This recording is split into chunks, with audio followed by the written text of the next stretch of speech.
Hello my dear students, you are welcome to my channel Daya Soni classes. बच्चों देखिए, आपकी 9th class की book beehive का जो सेकंड चैप्टर है साउंड ऑफ म्यूज़िक, उसका 4th पैराग्राफ तक हमने पिछली वीडियो में आपको करा दिया था एक्सप्लेनेशन।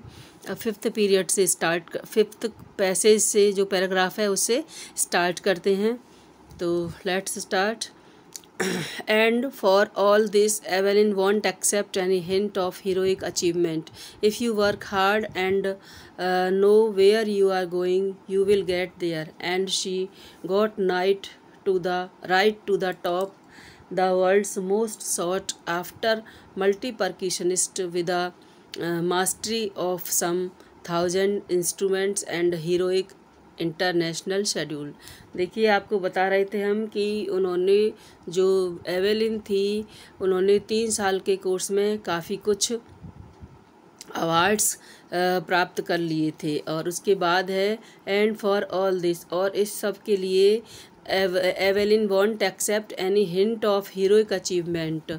उसको ये स्वीकार नहीं था कि कोई हीरोइक अचीवमेंट यानी साहसिक उपलब्धि उसने प्राप्त की है। If you work hard and know where you are going, यदि आप कठिन मेहनत करते हो और ये जानते हो कि आप कहाँ तक जा रहे हो, यू विल गेट देयर, तो आप वहाँ तक पहुँच जाएंगे।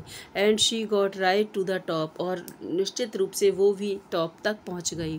The world's most sought after multi percussionist with a mastery of some 1,000 instruments, लगभग हज़ारों की संख्या में इंस्ट्रूमेंट्स पर उन्होंने यानी एवेलिन ने मास्टरी प्राप्त कर ली थी, यानी मल्टी परक्यूशनिस्ट बन गई थी। वो मल्टी यानी विभिन्न प्रकार के इंस्ट्रूमेंट्स को प्ले करने में उसने मास्टरी प्राप्त कर ली थी। एंड हैक्टिक इंटरनेशनल शेड्यूल, और अब उसका अंतर्राष्ट्रीय जो शेड्यूल था वो काफ़ी हैक्टिक हो गया था, यानी कि अब उसको वक्त नहीं मिलता था और लोग उसको इनवाइट करते थे अपने यहाँ आने के लिए और वो परफॉर्म करती थी। Paragraph 6, it is intriguing to watch Evelyn function so effortlessly without hearing. ये बहुत ही इंट्रिग्यूइंग का मतलब है फैसिनेटिंग एंड क्यूरियस, यानी अपने आप को हमको अट्रैक्ट करने वाला और बहुत ही उत्सुकता से भरपूर था, पूर्ण था। To watch Evelyn function so effortlessly without hearing, यानी बिना सुने भी, वो सुन नहीं पाती थी, उसके बाद भी वो फंक्शन करती थी, कार्य करती थी अपना इतना प्रयास रहित, यानी कोई एफर्ट खास नहीं लगाती थी, फिर भी बहुत स्मूथली वो अपने जो इंस्ट्रूमेंट्स थे उनको प्ले करती थी। In our 2 hour discussion she never missed a word. 2 घंटे के डिस्कशन में वो एक शब्द भी मिस नहीं करती थी, यानी वो बिना सुने ही सारी चीज़ें समझ जाती थी।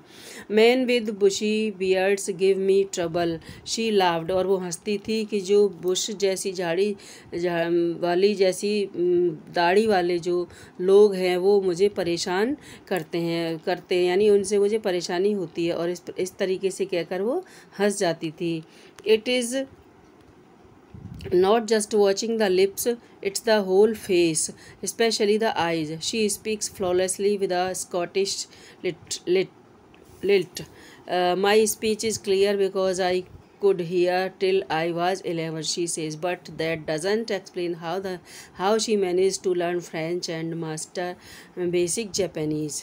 So it is not just watching the lips, ये लिप्स को देख कर ही नहीं था, मात्र इट्स अ होल फेस, पूरे चेहरे को पढ़कर पहचान जाती थी।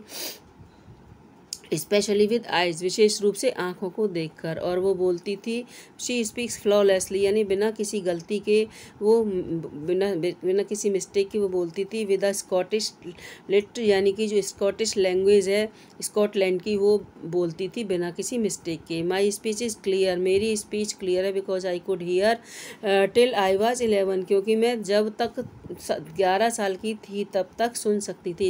इसलिए वो कहती हैं कि जो मेरी जो बोलने का तरीका है वो एकदम से क्लियर है। But that doesn't explain how she manage to learn French, लेकिन वो ये समझ में नहीं आता था कि वो फ्रेंच जो भाषा है उसको कैसे लर्न करने में मैनेज करती थी। एंड मास्टर बेसिक जापानीज़, और जो बेसिक जापानीज़ थी, यानी आधारभूत जो जापानीज़ भाषा थी उसको और फ्रेंच को वो कैसे लर्न करती थी ये समझ में नहीं आता था।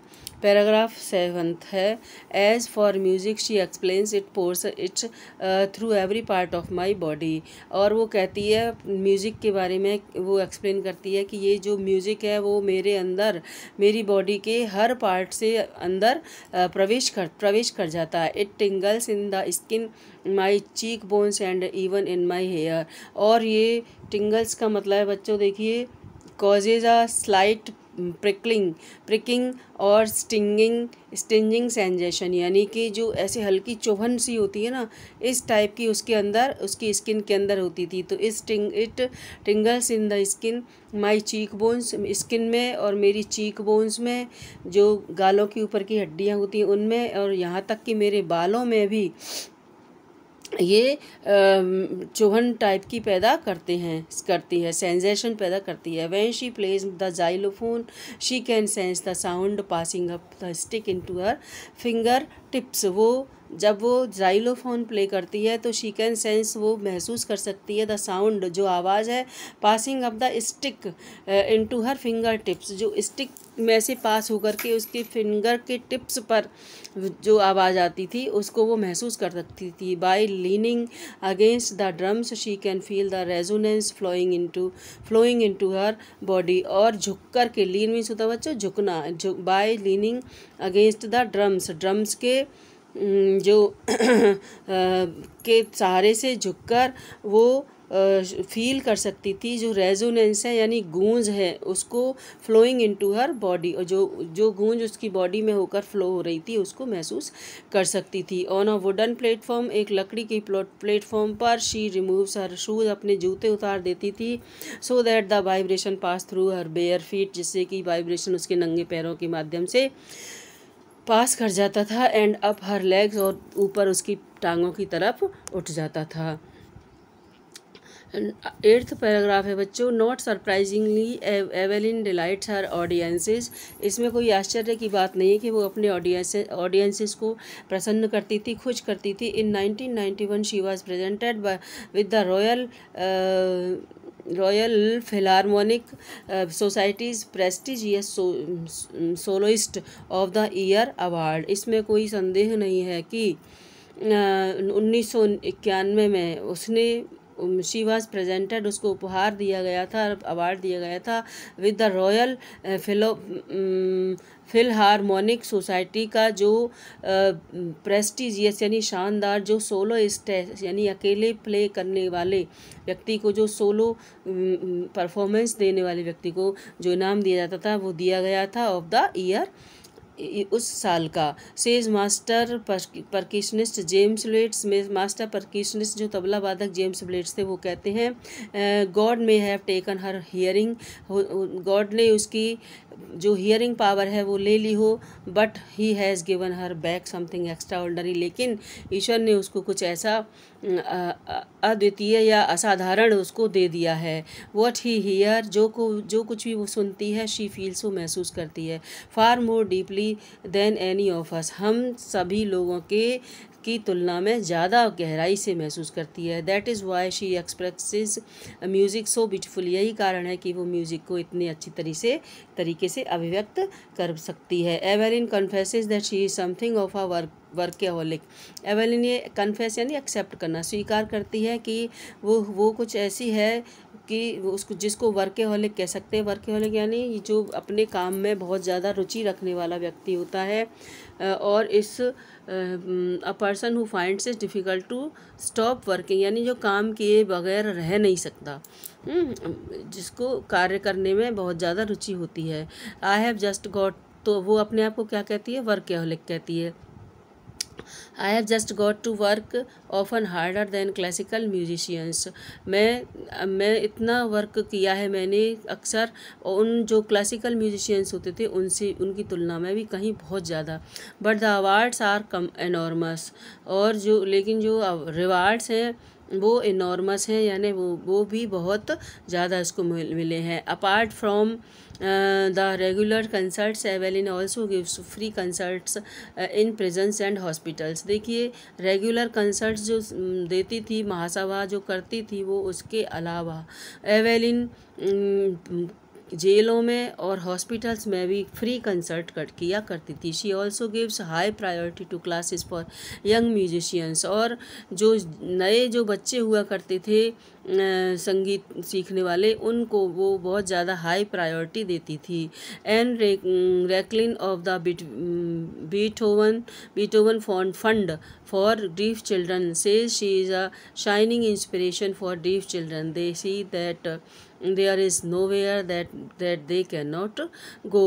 और Ann Rachlin of the Beethoven, जो बीटोवन फंड के Ann Rachlin for deaf children says, जो कि जो बहरे बच्चे होते थे उनके लिए काम करते थे, वो कहते हैं कि शी इज़ शाइनिंग इंस्पिरेशन। जो डीफ चिल्ड्रन हैं, बहरे बच्चे हैं, जो जिनको सुनाई नहीं देता, उनके लिए वो एक शाइनिंग इंस्पिरेशन है, यानी एक बहुत अच्छी प्रेरणा है। They see that there is nowhere that they can not go. वो देखते हैं कि ऐसी कोई इस जगह नहीं है जहाँ पर वो नहीं जा सकते, यानी कि जो इंसान चाहे वो कर सकता है। वो भी इस बात को मानते थे।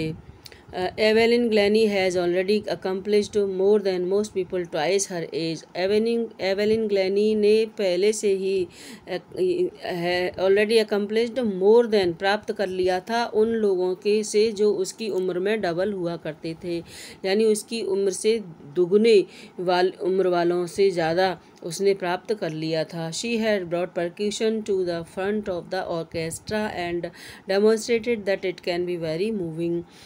उसने she has brought percussion to the front of the orchestra के सामने उसने जो परक्यूशन था, यानी म्यूजिकल इंस्ट्रूमेंट जो बजाने का काम था, वो ले आई थी सभी के सामने। एंड डेमोन्स्ट्रेटेड, और प्रदर्शन करती थी वो, that it can be very moving, और ये दिखाती थी कि ये बहुत ही ज़्यादा हिला देने वाला हो सकता था। She can give an inspiration to those, वो उन लोगों के लिए प्रेरणा हो सकती थी हु आर हैंडीकैप्ड, जो कि हैंडीकैप्ड हैं, यानी कि दिव्यांग हैं। People who look to her and say, जो लोग उसकी तरफ देखते और कहते if she can do it I can, यदि ये कर सकती हैं तो हम भी कर सकते हैं, मैं भी कर सकता हूँ।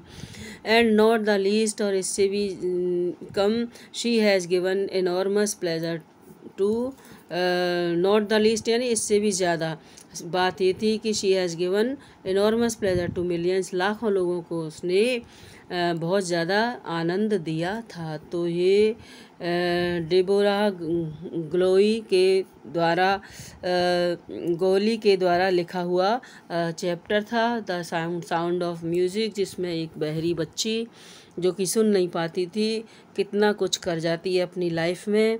तो बच्चों, इससे हमें शिक्षा मिलती है कि यदि हम अपनी प्रतिज्ञा को दृढ़ कर लें, पक्का कर लें निश्चय, तो हमारे लिए कुछ भी असंभव नहीं होता।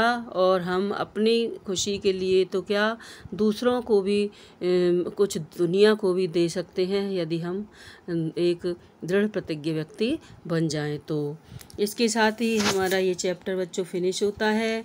नेक्स्ट वीडियो में फिर मिलते हैं। Thank you.